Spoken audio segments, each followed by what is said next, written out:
क्या आप ये चाहते हैं कि आपका माइंड हमेशा आपके कंट्रोल में रहे और आप उससे अपनी मर्जी के मुताबिक काम ले सकें? अगर आप यही चाहते हैं तो इस वीडियो को आखिर तक जरूर देखिएगा। आज मैं आपको एक कहानी सुनाऊंगा। इस कहानी में आपकी जिंदगी से जुड़े हुए कुछ राज छुपे हैं जो आपके बहुत काम आएंगे। आपको वो तरीका समझ आ जाएगा जिससे आपका दिमाग आपके काबू में आ जाएगा। किसी सल्तनत पर एक बादशाह हुकूमत करता था। उसे घोड़ों से बहुत प्यार था। उसके पास 4 जंगली घोड़े थे। बादशाह को घोड़े बहुत पसंद थे। बादशाह चाहता था कि कोई उन घोड़ों को अच्छे से ट्रेन कर दे ताकि बादशाह उन पर सवारी कर सके, लेकिन बदकिस्मती से कोई भी ट्रेनर उन्हें ट्रेन नहीं कर पा रहा था। जब भी कोई ट्रेनर उन पर सवारी करने की कोशिश करता, वो घोड़े उसे जमीन पर गिरा देते। बादशाह को वो घोड़े इतने पसंद थे कि वो किसी भी ट्रेनर को ये इजाजत नहीं देता था कि वो उन घोड़ों पर सख्ती करे, मारपीट करके उन्हें ट्रेन करने की कोशिश करे।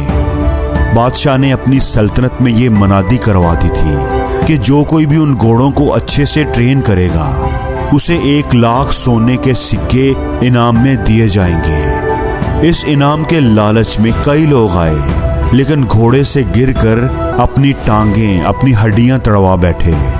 फिर एक दिन एक नौजवान ट्रेनर बादशाह के दरबार में आया और कहा कि मैं आपके घोड़ों को ट्रेन कर सकता हूँ, लेकिन मेरी 2 शर्तें हैं। बादशाह थोड़ा हैरान हुआ। खैर, उसने पूछा कि बताओ क्या शर्तें हैं तुम्हारी? ट्रेनर बोला कि मेरी पहली शर्त तो ये है कि इन घोड़ों को ट्रेन करने के लिए मुझे 1 साल का वक्त दिया जाए, और मेरी दूसरी शर्त ये है कि मुझे एक काफी बड़ी और खुली जगह दी जाए जिसमें मैं इन घोड़ों के साथ रहूंगा। मैं ही इन घोड़ों की देखभाल करूंगा और इनके खाने पीने का इंतजाम करूंगा। उस जगह के इर्द गिर्द काफी ऊंची दीवार होनी चाहिए ताकि कोई भी अंदर आकर मुझे डिस्टर्ब ना कर सके। बादशाह ने सोचा कि जहां इतना कुछ किया है वहां ये भी करके देख लेता हूं।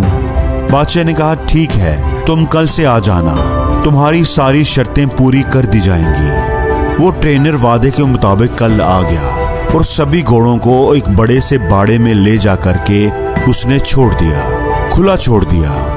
अब वो चारों घोड़े बाड़े के अंदर इधर उधर दौड़ने लगे। अब ट्रेनर ने क्या किया कि बाड़े की दीवार के साथ साथ दौड़ने लगा।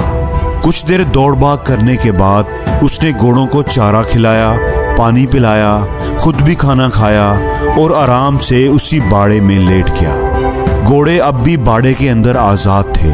किसी को कोई रस्सी नहीं बांधी गई थी। शाम को वो ट्रेनर फिर उठा और बाड़े की दीवार के साथ साथ दौड़ने लगा। जब वो दौड़ता था तो घोड़े भी इधर उधर भागते थे। जब शाम हुई तो उसने घोड़ों को खाना खिलाया, पानी पिलाया, खुद भी अपना खाना खाया, घोड़ों को रस्सी से बांधा और खुद भी उनके साथ ही जमीन पर चटाई बिछाकर सो गया। सुबह हुई तो ट्रेनर घोड़ों को खोलकर बाड़े में भागने लगा। अब यही उसका रोज का मामूल था। वो ट्रेनर दिन भर घोड़ों को खुला रखता, उन्हें खाना खिलाता, नहलाता धुलाता, उनसे प्यार करता, उनसे खेलता और शाम को उन्हीं के साथ सो जाता।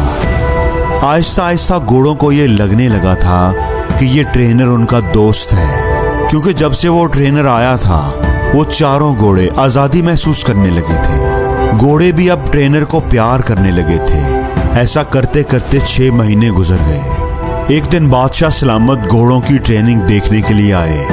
बादशाह ने देखा कि बाड़े में आगे आगे ट्रेनर दौड़ रहा है और उसके पीछे पीछे घोड़े दौड़ रहे हैं। बादशाह को उसकी ट्रेनिंग पसंद आई। वो वापस चले गए। जब 1 साल पूरा हो गया तो बादशाह को पैगाम भिजवाया गया कि घोड़े बिल्कुल ट्रेन हो चुके हैं, बिल्कुल रेडी हैं। बादशाह खुशी खुशी उन्हें देखने के लिए आया। जब बादशाह वहां पहुंचा तो ट्रेनर ने बारी बारी चारों घोड़ों को लगाम डालकर उन पर सवारी करके दिखाया। सभी घोड़े आराम से बाड़े के किनारे किनारे दौड़ लगा रहे थे। किसी घोड़े ने भी ट्रेनर को गिराने की कोशिश नहीं की।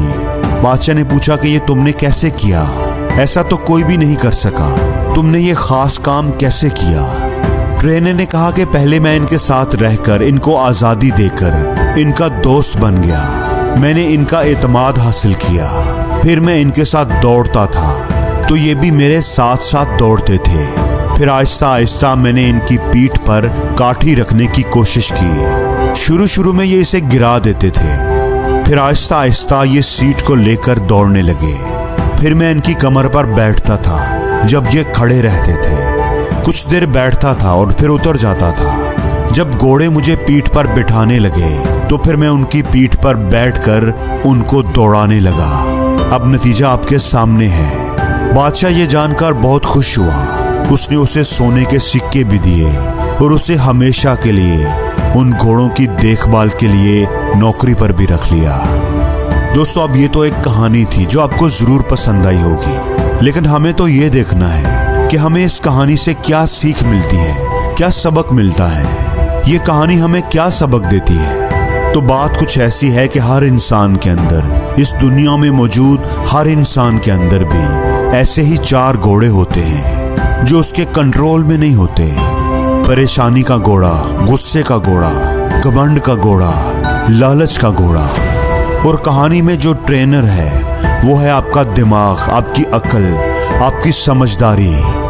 आपको अपनी अकल से उन 4 घोड़ों को ट्रेन करना चाहिए ताकि ये 4 चीजें, 4 घोड़े आपके कंट्रोल में रह सके। लेकिन इसके लिए आपको उनसे दोस्ती करनी होगी, यानी पहले उनको अच्छी तरह समझना होगा और फिर उन पर लगाम लगानी होगी। और ये सब सब्र से, आहिस्ता आहिस्ता ही होगा। जोर जबरदस्ती से और एक ही दिन में ये कंट्रोल नहीं होंगे। जैसे अगर हम सबसे पहले बात करेंगे परेशानी की, ओवर थिंकिंग की, तो परेशान होना किसी मसले का हल नहीं है, बल्कि अगर आपकी जिंदगी में कोई प्रॉब्लम आ गई है तो उसे ठंडे दिमाग से समझने की कोशिश करनी चाहिए, उस पर तसल्ली से गौर व फिक्र करना चाहिए, फिर ही आपको उस मसले का हल मिलेगा। वरना परेशान होते रहने से कुछ भी नहीं होगा। दूसरे नंबर पर है गुस्से का घोड़ा। गुस्सा करने से किसी दूसरे का नुकसान हो या ना हो, पर अपना नुकसान जरूर होता है। कुछ बातों पर, कुछ चीजों पर तो गुस्सा आ ही जाता है।